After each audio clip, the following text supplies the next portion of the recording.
guys? Mark here. Welcome back to TASG. Today, well, first of all, in the last episode we talked about the Touch of Disney event coming soon to the Disneyland Resort, and it's very exciting. I got the tickets that day. Took 3 hours to wait for those tickets to become available. And there were 3 different times that I tried to do it. I tried at 7 o'clock. Turns out they went live at 9 o'clock. But you could have joined the line 30 minutes prior, so at 8:30, that was when it went live. So we have tickets. We've extended the season 20 of TASG, and that's going to continue through March 23rd, so 3 weeks of episodes. That's going to be a lot of fun. Last week was the WandaVision Finale, and if there's one thing that I want to talk about, it has to be expectations versus reality, because that's become a recurring theme when it comes to these serial TV shows, specifically the new ones coming out on Disney Plus, the Mandalorian and WandaVision, and soon next week Falcon and the Winter Soldier. So it's a very important thing that I at least think I'd like to talk about, because expectations versus reality basically can either enhance the experience of the show, or it can totally ruin it for some folks. So let's go ahead and talk about that.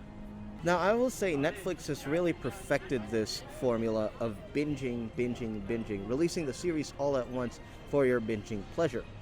And it was CBS All Access, now known as Paramount Plus, that basically restarted that week-by-week trend. I want to say around 2016 to around 2019 was when that trend started, with binge watching and binge releasing all shows all at once. But CBS All Access and now Disney Plus has escalated it to a point where it's now back to network television, traditional TV, week by week releases instead of that binging. And it has created a sense of suspense, basically, when one episode ends and you have to wait another week for another episode to begin. Namely, let's start off with examples of The Mandalorian. When it comes to The Mandalorian, we basically had a cliffhanger, and they were really good. They were really good cliffhangers. And you would speculate, you would wonder what would happen in the next episode, and then all of a sudden these fan theories would come out. Expectations for the next episode. And I think it's those expectations where sometimes they go so far out, but you never really expect it. So you're like, that's never gonna happen. They're never gonna do that. They're never gonna bring Ahsoka to live action. They just won't. And they did. There's a lot of begging the showrunners, like, hey, please bring this character back to life. This character we want to see in live action. Yada yada yada. And so expectations are built during the week between the first episode and the next new episode. And all of a sudden, something happens that wasn't expected, and they're disappointed. And that's kind of what's happening that's what kind of happened with WandaVision, at least as we got into the later episodes. Especially as we went into the later episodes, we started getting these expectations, fan theories circulated around TikTok and other streaming services like crazy. And it was so much that I just kept that these fan theories would repeat themselves, and all of a sudden that was the expectation. And when the expectation didn't happen, we were all disappointed. Case in point, the runtime for the last 3 episodes. On Twitter, there was a post that circulated that was official word from Kevin Feige that said that the last 3 episodes of WandaVision would be all an hour long. And when we headed into episode 7 and saw that it was only 37 minutes long. Episode 8, 46 minutes long. And as a result, I was visibly disappointed on our live stream that it was short. Twitter promised us this. Kevin Feige promised us this, even though there was no official source. And that's where you gotta be very careful when it comes to the expectation and the reality.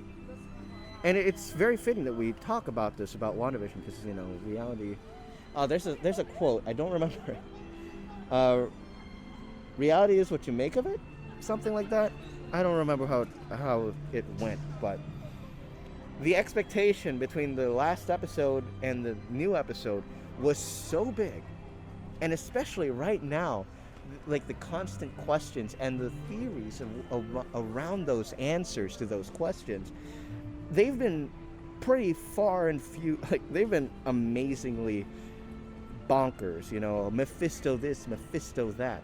The one big thing that they did get right, though, Agatha, they got that part correct, but Mephisto, yeah, we're still yet to see him. There was only one episode left, and I'm recording this on a Thursday, which means I don't know if Mephisto's in this one, so potential spoilers? I don't know. This goes out on a Tuesday, so it goes, it's gonna go right after, but they've set that expectation in us, and we're like, okay, we're waiting for this character. The Luke Skywalker-esque reveal. This is where I think everybody's going to get a little bit disappointed on, because there was an IndieWire article that went around saying that the director was saying that so many people are going to be so disappointed by the finale. And the Luke Skywalker reveal, this one was, I believe, it was discussing film. That's been a very reputable discussion-esque Twitter page for both Star Wars and Marvel franchises, and fans of that, they interact with them all the time. I've interacted with them a lot, and that was where they released a Twitter post that Paul Bettany, who said that he wanted to, a person that he wanted to work with, an actor that he wanted to work with, ended up being himself. And people would be kind of disappointed that indeed, in the post-credits scene of episode 8, that indeed was the Luke Skywalker-esque reveal. And boy, oh boy, and it hasn't been picked up by so many people, at least the people who I follow, who follow Marvel and Star Wars, and specifically in this case Marvel. They're I don't know. Is it the expectation now that they're still expecting this, even though Paul Bettany has seemed to have put those rumors to rest? It's one of those things that you really got to think about, and when it actually happens, it's disappointing. And that's where the fans get mad. That's where the fans get upset. Case in point, Luke Skywalker in the sequel trilogy. They were expecting the hero of all heroes, Luke Skywalker, to be the Jedi Master that he should be. But instead, he's a hermit that we see in The Last Jedi. And so many people were upset at that, because their expectation was that he would be this mighty Jedi, and their expectations between the last time that they saw him in the original trilogy in episode 6, the span between episode 6 and episode 8, the swaths, that's like, what was it, 1980s to 2015. It's like roughly 3 decades worth of fan theories. You had Legends, and then Disney decanonizing Legends to form a new Disney canon, and a lot of people were upset at that because their expectations came from those Legends books. Well, I'm not much of a Legends guy, but everything that came out of Legends, that was their expectation. And they all of a sudden got really upset at the entire cast, at Rian Johnson, at everybody for making something that did not live up to their expectations. AKA, you hype it up so much that it becomes disappointing and frankly upsetting when it doesn't happen in real life. And that's where things should be a little bit careful with it. So, that's my take on these things, expectations versus reality.